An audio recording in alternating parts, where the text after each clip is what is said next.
Okay, so we have Rachna Khare, Executive Director of Daya Houston, and she's here to talk about Teen Dating Violence Awareness Month. Yes. Right? Yes. So what is, I've never heard of it before. Yeah, so every February, the community, really it's a nationwide coming together to build awareness around teen dating violence. Okay. And with that awareness, the hope is that we can start to prevent violence that people may face as teenagers when they're dating. Okay. And it's a really, really important month because, October is Domestic Violence Awareness Month. So many people think that domestic violence is one of those things that just kicks in when you're an adult, but all of these patterns can really start, unhealthy relationship patterns and even abusive, violent relationships can start in the teenage years. And so it is actually one of my favorite times to be out in the community talking about it, because I always think, if we can start to plant the seeds early on, you really start to build some really healthy relationship habits, and then you don't have to, worry about violence as an adult because you've started to really build these expectations for yourself for healthy relationships. Wow, yeah, you started young, You started early. Yeah. Yes. Yeah. So you just said that domestic violence is impacting adults, right? Mm-hmm. So, but it's not only adults. How many teens experience? Yeah, and I'm so good with numbers. I'm always on my phone looking for the numbers. But this is something that I thought that was so interesting. And I saw this, our partner, this came from the CDC, and our partners at Rachna, which is a domestic violence agency in Atlanta geared at the South Asian community, they posted something that said from the CDC, nearly 1 in 11 females and 1 in 14 male high school students report having experienced physical dating violence in the last year. Oh, wow. And then what really got me is 1 in 8 females, high school students, reported having experienced sexual dating violence within the last year. Oh, so it's extremely prevalent. And this isn't taking into and this is not even taking into consideration the psychological abuse, the verbal abuse, all of that really starts to tear at your soul and make you think less of yourself because you're starting to believe this thing that this person is telling you in their head.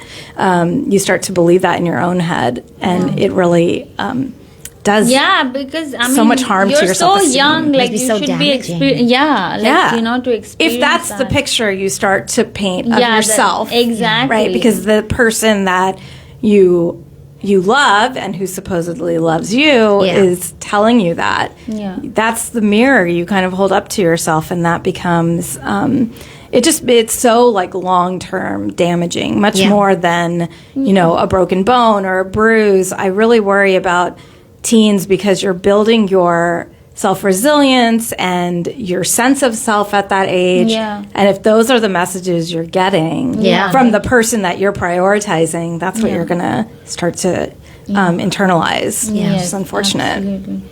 What are some of the red flags that a teen might be experiencing dating violence? I think the number one thing, and it's a little bit counterintuitive, but I really think, and this isn't just my opinion. I should say, studies show too. I'm not making these up on my opinion, but I think one of the main things to look out for is jealousy. And the weird thing is, a lot of times people think it's framed as kind of romantic, he's jealous, or he's possessive. Yeah, exactly. Or he wants to spend all his time with me. So that possessiveness, I'm so glad you said that, possessiveness, jealousy, all of that is actually, it's already very unhealthy, and it is a straight line to an abusive relationship, a straight line. Because if somebody is trying to monopolize your time and under the guise of, but I'm your number one person and I love you so much. There's a term called love bombing where it's the beginning of, and it's not really love, so it's kind of like control bombing is really how we like to put it. Yeah. But at the beginning of a relationship, and we all know, right, once you first start dating somebody, there is that like elation, right? You want to be around that person all the time. Yes. But holding those boundaries is so important, even if it feels like, oh man, I want to spend like every moment with you. It's important that you don't do that. And so if somebody is requesting that of you and really insisting, well, but, you know, you need to be around me Monday night, Tuesday night, Wednesday night, Thursday night, skip school, hang out with me instead, or, you know, all of those things, it may seem really romantic, and it could be framed as, I love you so much, and this is why I don't want you to have, you know, friends of the opposite sex, or I don't want you to hang out with your girlfriend so much, and they don't like me, and you know, it starts to, these are actually ways to isolate you. Yes. But I feel like as a teenager, your mind doesn't think that way. You're just like, oh, I'm so in love with this guy. But I mean, the older that you get, you know, you tend to realize these things, but sometimes it's too late because you're already so... Well, and movies and music don't, and TV doesn't help much, they right? don't. Because we are living in a fantasy world, right? It's at that age. I still watch my Hallmark movies. We were just talking about Hallmark movies, but you know, no, it's true, and even like. The fairy tales we grew up listening to. I mean, you realize at 40, your life is so far away from in a good way. In a good way, right? Because imagine if your life was just you and your quote unquote Prince Charming. Like that sounds really boring. It does. So those are some red flags. Also, like people, partners who, and it can go both ways, right? Girls, boys, same-sex relationships, like this. Teen dating violence happens across all genders and all ages too. But if somebody is insisting on passwords for your phone, for your email, oh, you have your own Instagram. I don't know if kids still. We were also talking about whether kids still use Instagram, but social media is a big one. Like if you have your own social media account and they insist, no, we should have this account together, or at the very least, you should share these passwords with me. Those are red flags, especially as a teenager. As an adult, as you build a life with as you build a life with somebody, whether you get married or it's somebody that you live with and you're really in a partnership, of course, some of that, you're sharing some of those passwords because you're living life and building a life. But as a teenager, there's just a great need for you to keep your autonomy. And it is very hard, I would say, especially for girls, to be able to say, no, you know, this is mine, this belongs to me. And then on the flip side, I think it's very difficult for boys to admit that they're being mistreated by their girlfriend. Right. Because it you know, we have that sense of like, oh, well, you're the man, or you're going to grow up to be the man. And it just, again, this is why I always say these really traditional gender roles, they hurt everybody. And it's so funny because I was thinking of that in my head because as a young teenager, you're because your parents are controlling you, so your dad is in control. So then when whoever the boyfriend is doing that, very it's natural. normal to you. It's very natural, right? And so it kind of takes so it doesn't a red flag doesn't trigger because you're like, okay, that's the same pattern. So exactly, exactly. And so again, that's why as adults, like we have the responsibility to kind of flip those gender roles to. And I'm not saying like, you know, they have to be flipped completely, but it's just in a partnership, people should be equal. Giving, giving and getting when they need to give and get, right? And so it should be equal. And I think it starts very early because I have boys, right? So I'm going to be honest, I haven't gotten into it yet, but my husband makes sure that he has these conversations with my son he's like, you know, you make sure that like if you don't raise your hand on a girl or, you know, like if you use your words or like, you know, and I see the difference, and I'm like, where is it coming from? It's because he's having these conversations with him. So it starts really early, and he's only 11. Yeah. You know? Yeah, absolutely. I think it can start as early as you'd like, because there's just different ways of bringing up that conversation. Even texting, we've been like, since he got the phone, he's like, you are not misusing it with words or anything, you know. So and then as a teenager, if you start to feel like your time is being taken away, I think people sometimes they think about abuse or violence as like your body, your stuff, your money, but your time is incredible. We all know that your time is so incredibly important. And so if you feel like your partner, your boyfriend, girlfriend is pressuring you for all of your time, for time that is yours, it's always within your right to say, well, no, I don't feel like doing that today. And you don't really have to have a reason. It's your time. It's your time. So as a teen, if you're experiencing violence, like how do you get help? So one of my favorite websites, I'm sure I've talked about this website on the show before, but it's called loveisrespect.org. And it is geared at teen dating violence. At Daya, we're constantly kind of learning from this organization. It's a national organization. They do a lot of great work. They have really great videos. It's great for parents and teens. But what I like about it is that there's lots of like quizzes.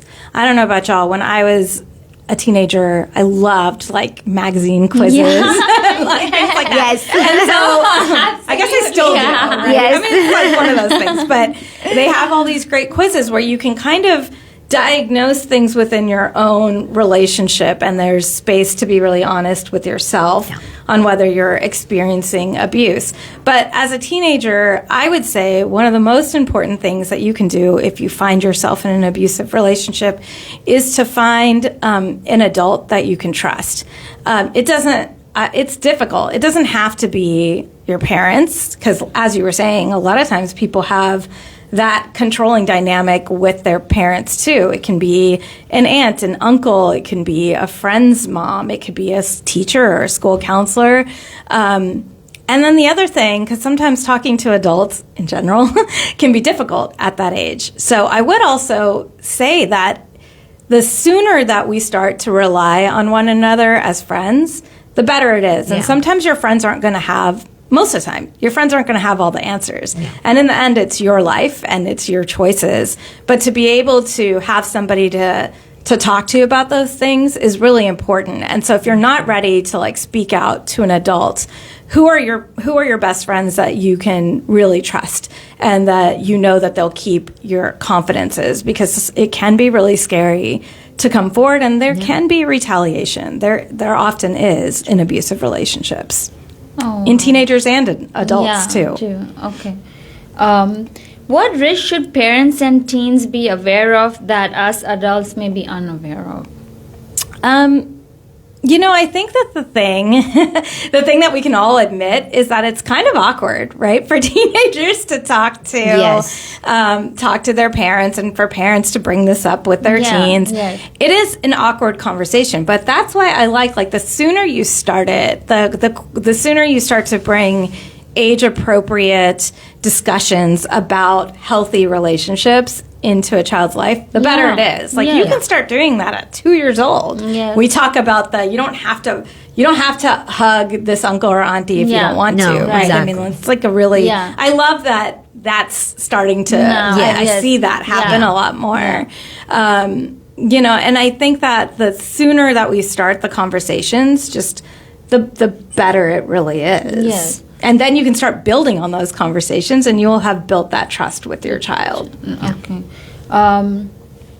Talk about rules against dating in the South Asian community. Is this helping keep teens safer? I know, it's so hard. So caveat, I'm not a mom, and so it's much easier said than done for me. I find that I think the rules around dating make sense to me. Like, I completely understand where people are coming from. But, I think that it's important to know that when children are in school, they're going to have crushes on people. And even in elementary school, so-and-so is my boyfriend, so-and-so is my girlfriend. And it looks different ways, right? And so the thing about the stigma, especially in our community, the funniest thing is that many of us are not allowed to date but then by like 25, you're supposed to be married. Exactly. And so I think that the rules against dating fully can actually be very harmful. It means that your teenager is not going to come to you if they're in a healthy, happy relationship, because it's against the rules. Yeah. So why would they? What are the odds that they're going to come to you when things are going wrong, right? Yes. And so I think that is actually more harmful.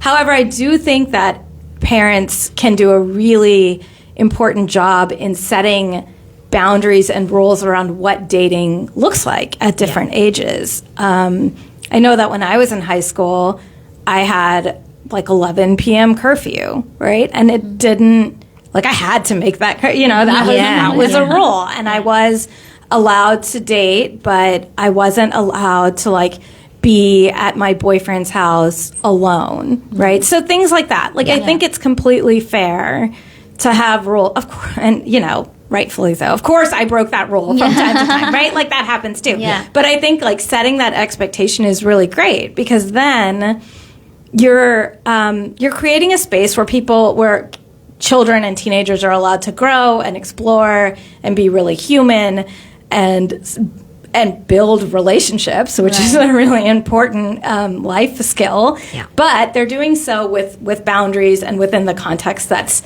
age appropriate for them. Yeah. And so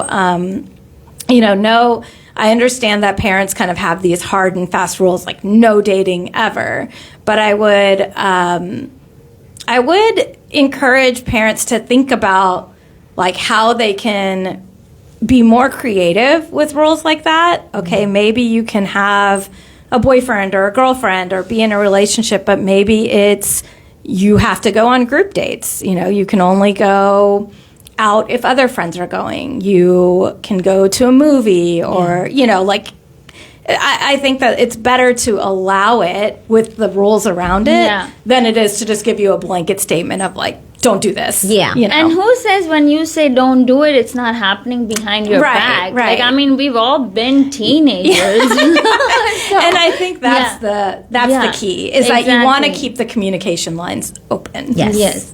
We're going to take a quick break, and we'll be back after the break on 99.5 FM.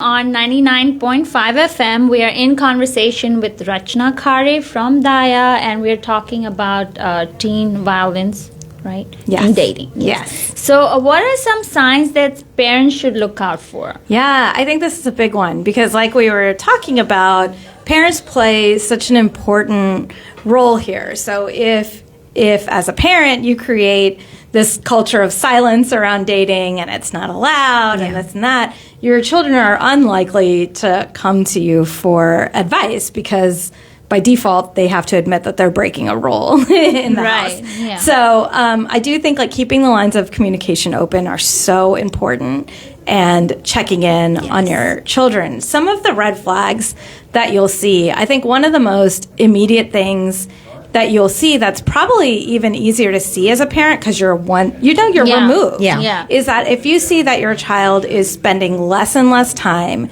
with their friends, with their school activities, with their after-school activities, things that their hobbies, like the stuff that they used to really enjoy and love, like the things that they're passionate about, and instead they're spending all of their time with the new boyfriend or the new girlfriend, that's a huge red flag. If you see them ignoring or standing up their friends or canceling plans with their friends, it's something to bring up, because you want to make sure that they are not getting into a relationship that is so all-encompassing and consuming, especially, really at any age. This is not a good plan.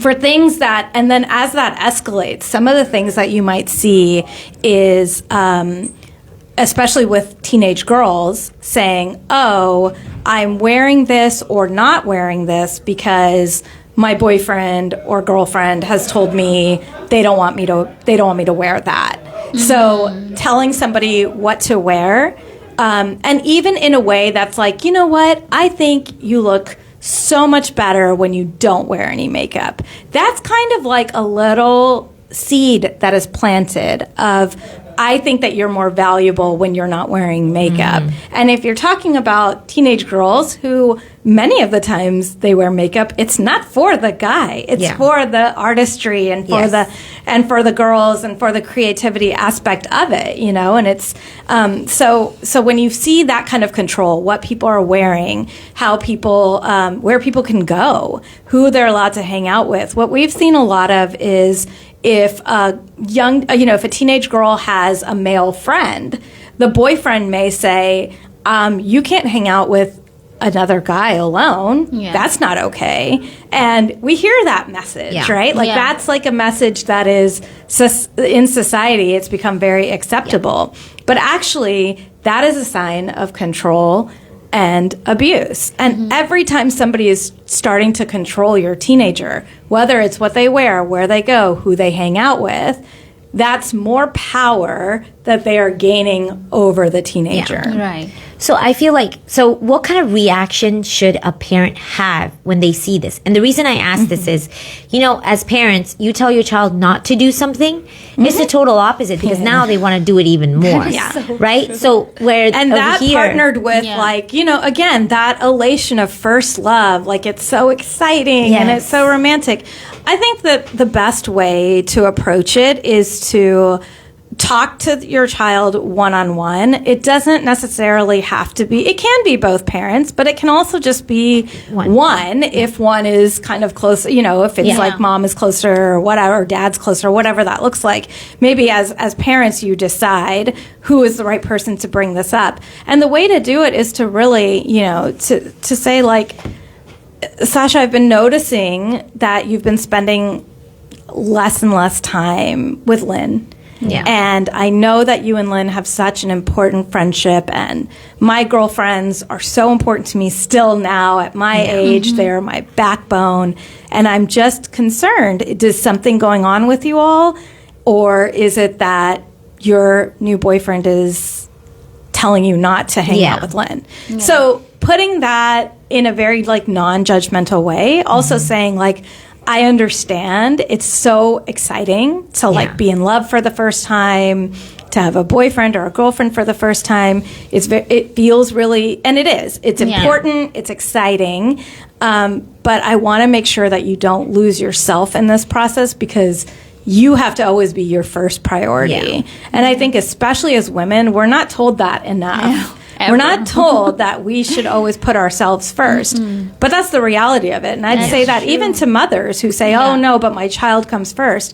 You can't give to other people until you give to yourself first. And that is, so I would say bringing it up in a private situation, non-judgmental, and asking kind of open-ended questions so it's not just a yes or no thing, That's awesome. It's awkward, though. It can be awkward. I would also say practice with your girlfriends, they can help you. They can help you kind of anticipate the pushback you might get. And but honestly, if you start to see severe signs of abuse, and that can be physical stuff, but it can also be extremely controlling behavior, somebody controlling where your child can go or not go. It might be time to really put down a strong barrier in the most compassionate way that you can, that this person is harming you in a way that you may not see right now. But let's look at what your life was before you started dating this person and now. So try to make them part of that process. It's really important. Instead of just telling them, shooting what they should be doing. They'll shut you down. Absolutely. And the other thing, a lot of surveys with teenagers who have experienced dating violence, one of the things that they say, I have a really nice quote, but one of the things they say is that they feel as though a lot of times their feelings are minimized by adults because they sort of say you're right. So here's the quote. I would appreciate if adults would take concerns more seriously when I brought a question to them about a relationship. Sometimes adults in my life have discounted what is occurring in my relationship because of my age. So that idea of this is just young love, There really isn't such thing as young love. At every point, it's important to bring healthiness into the relationship. No, and I'm glad you bring that up, because I'm just thinking if my son comes up to me, I'd probably be discounting him, you know, because you just feel like they're kids. Yeah, they're kids. It's not a big deal. There are bigger issues, and then you go on, like I go on with blah blah blah. Right. Yeah, it's like somehow, like this is me as a mom. I just make it about, okay, this is not a big deal. Yeah. Like everything, it's not a big deal. And I think that, right? you know, and that is when, and you know, even adult survivors of domestic abuse, whenever someone's situation is minimized, they're less likely to seek help again. Exactly. So we need to be there and just listen, like you said, in a non-judgmental way. And treating it like it is the big deal that it is. Yeah, because these are the habits. Yeah, exactly. You know? And to you, it may not be. You've seen more, but for that person, that little person at that time, you know, that's a lot. Yeah, absolutely. And the way you react in that moment can really determine that the way that they will come seek help from you and moving share forward in with the future. you. Yeah, absolutely. Absolutely. So we have been talking about unhealthy stuff, right? So what are some of the what do healthy relationships look like? Yeah. So this is, you know, I think the main thing about healthy relationships is that there's trust, there is respect, and there's equality. Okay. And so notice I didn't say you're happy all the time. Yeah. You never fight. It's not like that. But even in the middle of an argument, are you respecting each other? Is there name calling? Are you cussing at each other? Yeah. That's not healthy. Even when you're disagreeing, even when the fight may be about something really painful, for each party to be able to say their piece, for people not to be afraid to speak up, so there's no fear in a healthy relationship. There's a lot of trust. There's this idea that, you know what, even if I have something horrible to say to my boyfriend or girlfriend, I trust that they're not going to retaliate against me for that. You know, I think that that's a really important piece of it. And then equality, right? So this idea that you both are bringing stuff to the relationship and you're both getting things out of the relationship, and that no matter what genders there are, no matter what age there is, that there is equality, and that there's respect in that when somebody needs help, you help them. And then when you need help, you can count on them to help you. And again, open communication, even when it's difficult conversations. And, you know, difficult conversations are actually a really big part of healthy relationships. Because if you don't talk about the hard stuff, that usually means somebody is afraid or walking on eggshells or, you know, scared to bring something up.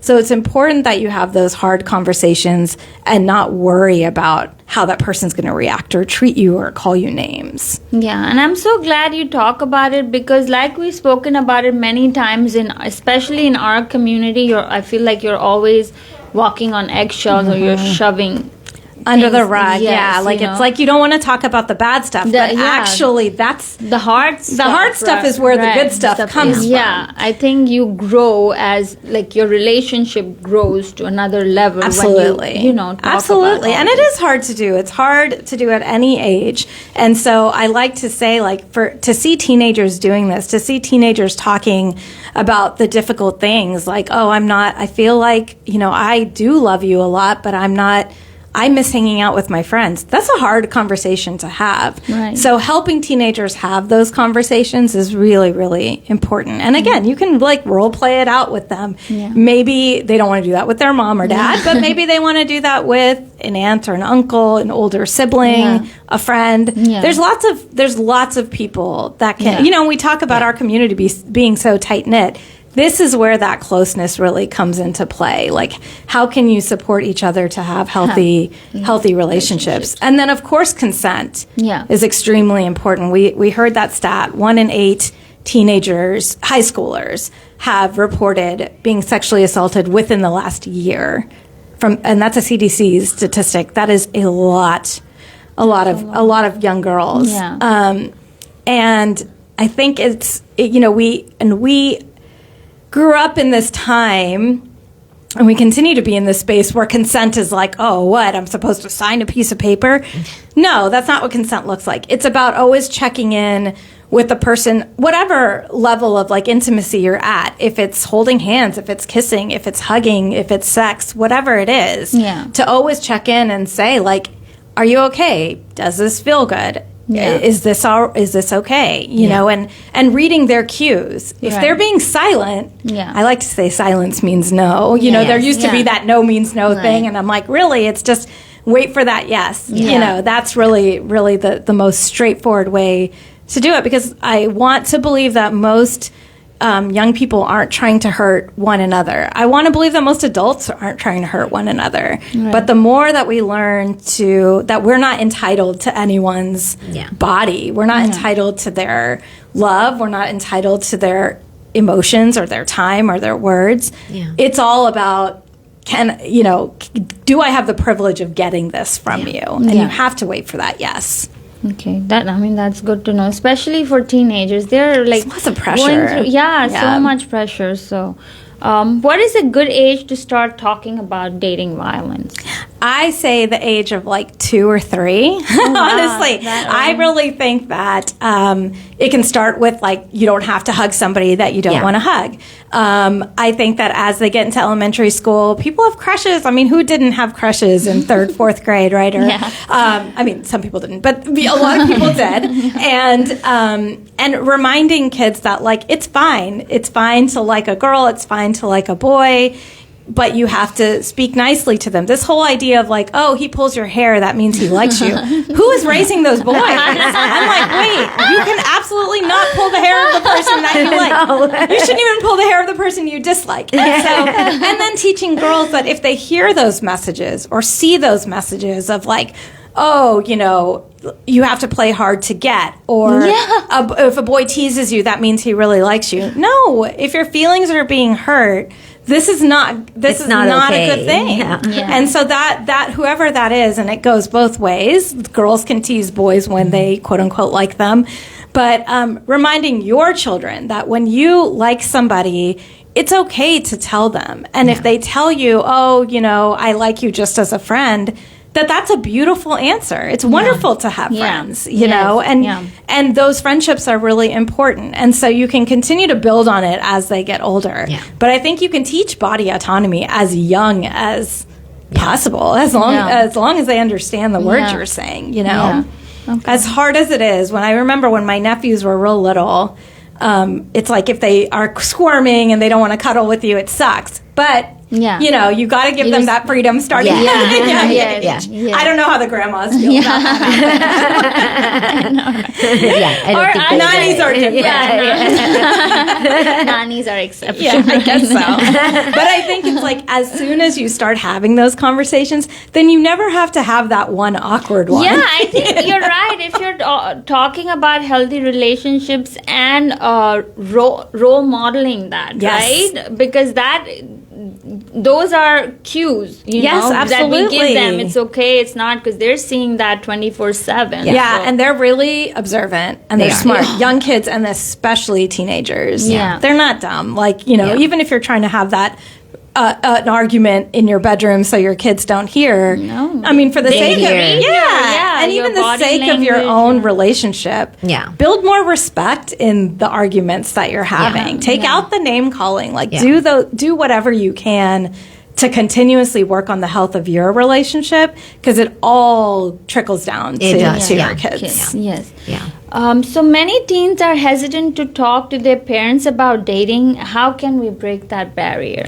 As hard as it can be, I think that adults can break the barrier by wading their toes into the waters of those conversations. And, if somebody, recognizing that if a teenager doesn't want to talk about it, cool, but leave the door open. Yeah. Yes. Be like, okay, just know if you ever want to talk about it, I'm here to listen. Mm-hmm. And that's a beautiful thing, because you can say specifically, and if all you want to do is talk and have me listen, I promise that I will not give you advice. Yeah. I will not say anything back. I will just be here to listen. Yeah. And I think that that's really hard to do. I'm just thinking. But it's not all up to mom and dad. I think that I take that responsibility as an aunt very seriously, that I want to be yet another person in my nephew's lives who they can talk to about anything. Right. Because sometimes it's scary to talk to mom and dad about stuff. And is there somebody else you can go to? So I really think that as adults, it's on us to kind of say, hey, if you want to talk about this, I'm here. Now, if you start to see red flags, you may have to push a little bit more by saying, can I talk to you? Can I take you to lunch? Can I take you to ice cream? These are the things I've been noticing. I just want to make sure you're okay because I love you and you deserve to always be okay. Yeah. These are statements that are super powerful for kids to hear. Leaving it open and And I would say that even as older siblings, they can play a huge role in this too. As an older brother or a sister, same thing, like just leaving the door open. A teenage sibling idolizes their older siblings, especially when they're in college and, No, like my 7-year-old and 11-year-old, he just idolizes his older brother, like everything. Exactly. Whatever he does is like right. And so maybe that, even having like family meetings that say, listen, no matter what situation you're in, you're not going to be in trouble. Yeah. I think that's important to say, that no matter what you've done, you're not going to be in trouble. So that they can and really hold firm with that. Don't actually then make them be in trouble, because even if teenagers end up with unwanted pregnancies or STDs or sexual assaults, you've got to hold true to the fact that this isn't their fault. Mm-hmm. If a sexual assault happens to them, it's in no way their fault, and it may be against your instinct. You may say, well, why did you let this happen, or why were you alone? If you can do that venting with another adult friend, that's good. Don't do it with your teenager. And reminding teens too that just because you have sex with somebody one time, it doesn't mean that you've then given consent to every single time. Every time you're having an intimate relationship with somebody, whether it's sex or kissing or whatever it looks like, the consent is necessary every single time.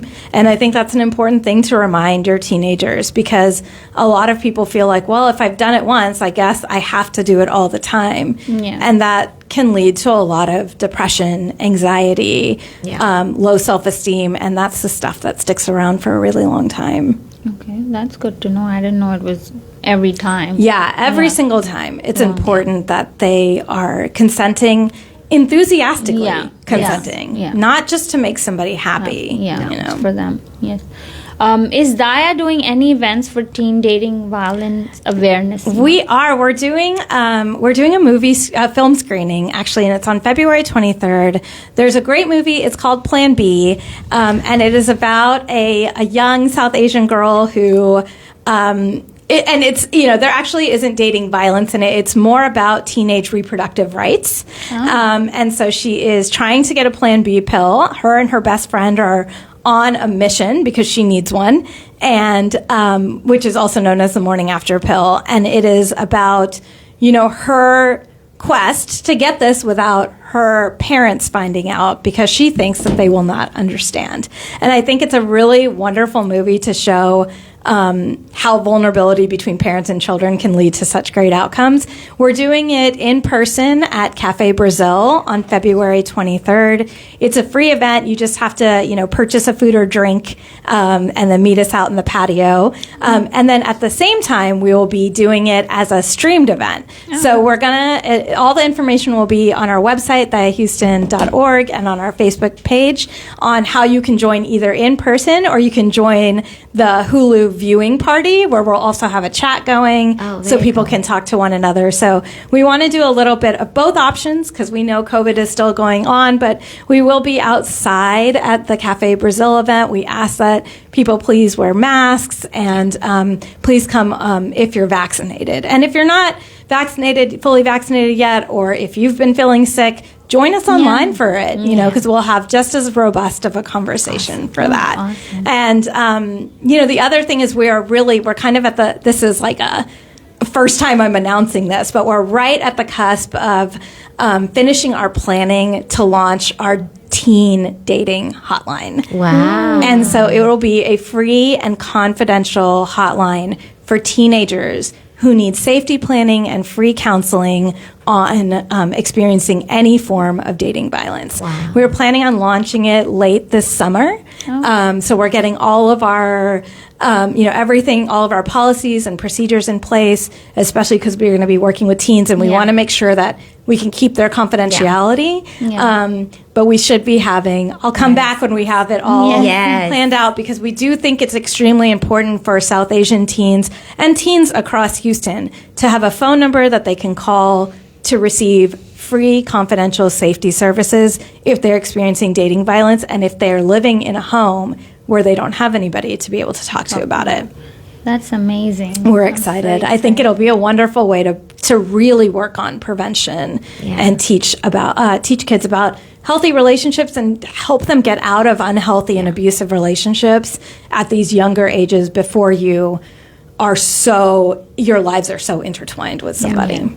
That's awesome. Wow. So is this what you were saying? Like, how does Daya engage with teens in your work? So So we are that's one. But the other thing is we're always looking for to engage with teens more. So if you're a teenager and you want to volunteer, our volunteer coordinator Pam, she's fantastic. She comes out with like amazing ideas. We used to, to work with our adult clients, you do have to be 18, and it's much more of a commitment. There's a lot of training before you can work with a survivor of domestic violence. But as a teenager, there's tons of outreach you can do. There's lots of ways that you can gather your friends together and do a presentation with your friends alongside of us about healthy relationships. We make it really fun. We do a lot of scenarios, lots of like deep discussions, and we keep it, again, all confidential. So it's a really confidential space to like work through if your friends are going through dating violence, if you are witnessing violence in your home. There's lots of ways that we can engage with teens to help them know the red flags of abusive relationships so that they can work towards only building healthy relationships, demanding healthy relationships for themselves. Okay, that's amazing. I can't believe it's already time to go. That was so we got fast. it all in. Yeah. We did. We got it all in. I encourage people to check out our website and our social media pages, Instagram and Facebook, about the event on the 23rd. So again, we'll have our film screening. It is about a South Asian teenager who is, sexually active and looking towards her reproductive rights. So it's a really great film for both teenagers and parents, actually. It's a good one. Awesome. Thank you so much for coming to this show with such valuable information. We really appreciate it. I love it every time. I'm sure we'll see you next month. Yes. About lots of other things. Yes. Thank you, listeners.